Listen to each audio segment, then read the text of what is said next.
You know, just as soon as I want to film something, it starts a siege. Camp 2 is actually my storage room, which is connected via hearth to my Dwarrowdelf Fortress, which I have other videos on. So, spoilers ahead. If you have not completed the game, just be forewarned. So today is Saturday. Last night, Friday night, my sister and I played, and we completed the game by slaying the dragon, or at least the first chapter. What I'm hoping is the first chapter of the game. And of course, that unlocked another, her armor, and I made a set, she made a set, and the mithril weapon, which we both love, and the two-hander medic or war axe, and we had a great time. Of course, at the end of all that, it unlocks the King's Brew Tank. And I've showed you videos of my fortresses that I've created. And of course, I couldn't wait to install them. And so I gathered resources from other worlds that I had built the tanks in and installed some here, plus set my resources quite a bit. So I want to show you what they look like. Now, in the 2 resource pillar room that I created the Dwarrowdelf Fortress in, right here, which is just in front of the bridge and the gate, and there's the Dilmoril Gate, this is the bridge, Akazadun, and this is where we are. And this is my favorite spot, my favorite type of room to build a base in. I think it gives a fantastic number of connection points with those big pillars in it. And there's always a quadrant in the room, if you divide the room into 4s, where there is no extra pillar, which for this case is very convenient because it allows me to put 4 King's Brew tanks in this fortress, and they fit very nicely. And so I leave a balcony all the way around the room, which you've seen in other videos, and I decorate it with the nice wood paneling and the weapons and the armor and the shields. And then I divide up the room. I decided to divide up the room into 4 parts. Now each one of these King's Brew, if you're looking at the ground, takes up a little over 5 by 5 squares. And so I mapped it all out. I put a couple adamant walls in the middle for support, using the techniques taught to me by videos from Durin the Deathless. That's his handle on Discord, who's done some fantastic bridge work, and we've been going back and forth sharing techniques and experiences. He uses a lot more wood, and I've started to use it, so I got a little fancy, tried to put together a little bridge in the middle for an upper scaffolding, because if you watch my videos, you know I hate ladders. And so I wanted a scaffold. So let me show you what this looks like. To place the towers in equal spacing, or as close to equal as you can get in this game, once you lay it out, you put down a set of stairs, because you can't reach this spigot unless you're on something. Seems like a flaw to me, but you put down your little stairs, your square, whatever you want to use to stand on, so you don't have to hop to get a brew. And you put those down, and then you center them in front of it, and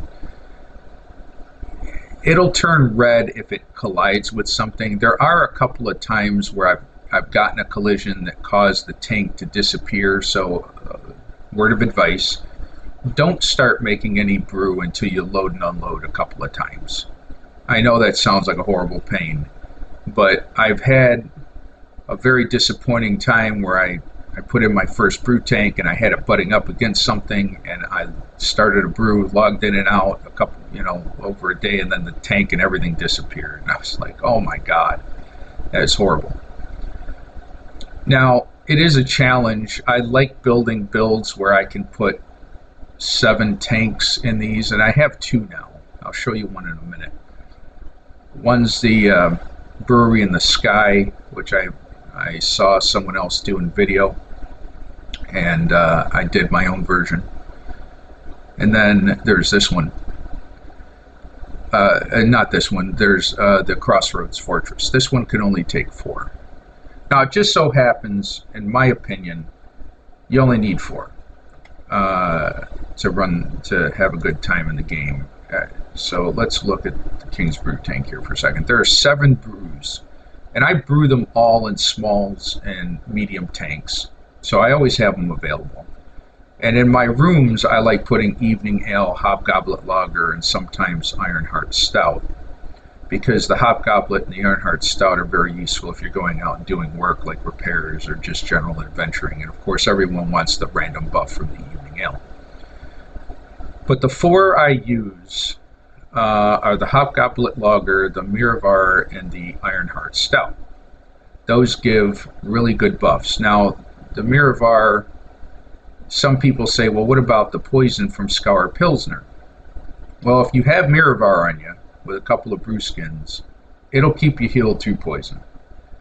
And the Dawnbreak Pale Ale helps with Shadow, but if you have Miravar, it'll keep you healthy through the Shadow.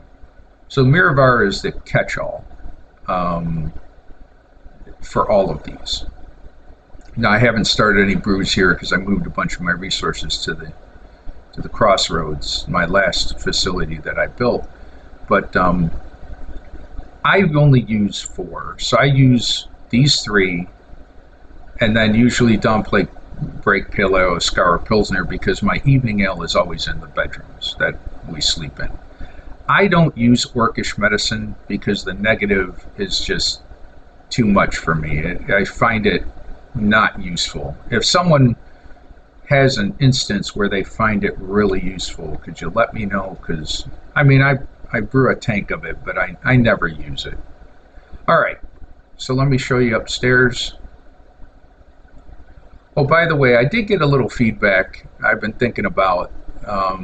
Someone commented on my videos that I meander and I don't plan. I do generally know what I want to talk about, but this is not... Oh, look, I missed... 2 pieces fell off. Anyway, that's a different problem. I do not do this professionally, right? This is for fun. People had questions. I saw comments. People couldn't get the system to work. Now, there are bugs, and we've talked about those, and I've reported them, and I encourage you all to report them so they get fixed. But I don't do this professionally. I'm not a good video editor. I'm just starting to play with that now.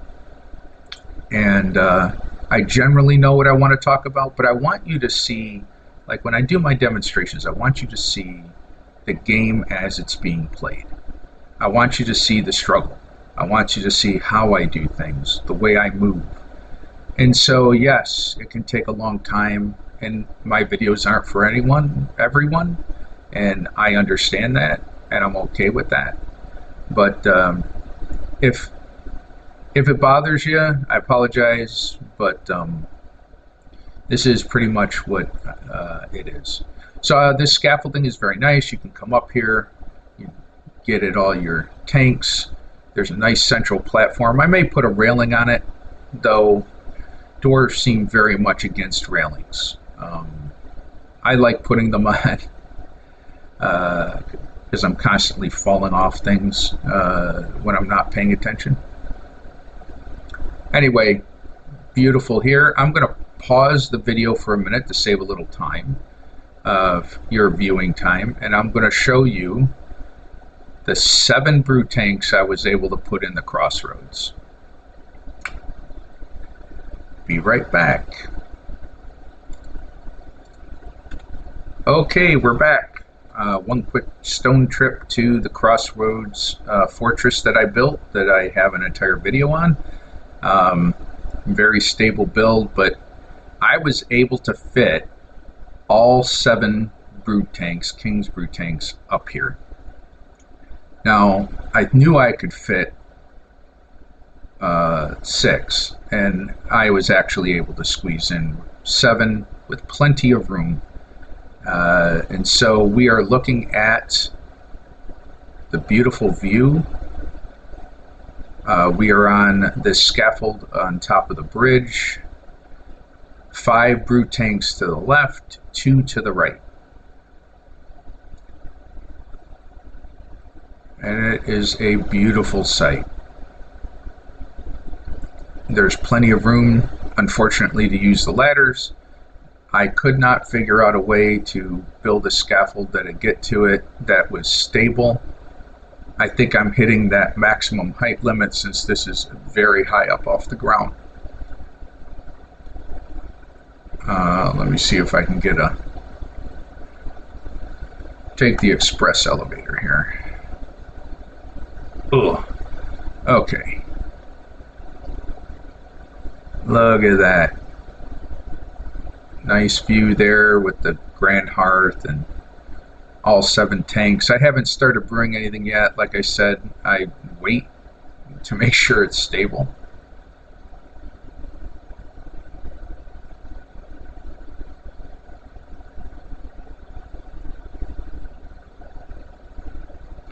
Oh yeah, I think there's another view through here. There you go. Now, what dwarf wouldn't want to move back into Moria? Beer, mining, killing orcs. It's practically a paradise. Fulfilling our destiny, driving back the shadow. I think I can put out a heck of an advertisement. Alright, so that is a quick clip of our changes to the 2 bases. And, oh, my sister must have planted mushrooms here. I'm just starting to teach her the farming stuff. She must have not realized I put lamps up. Oh well, I'll fix that. Alrighty. Well, that's just a quick update, and I have a few other small videos to show, and I hope to see you all soon, or talk to you all soon. Bye-bye.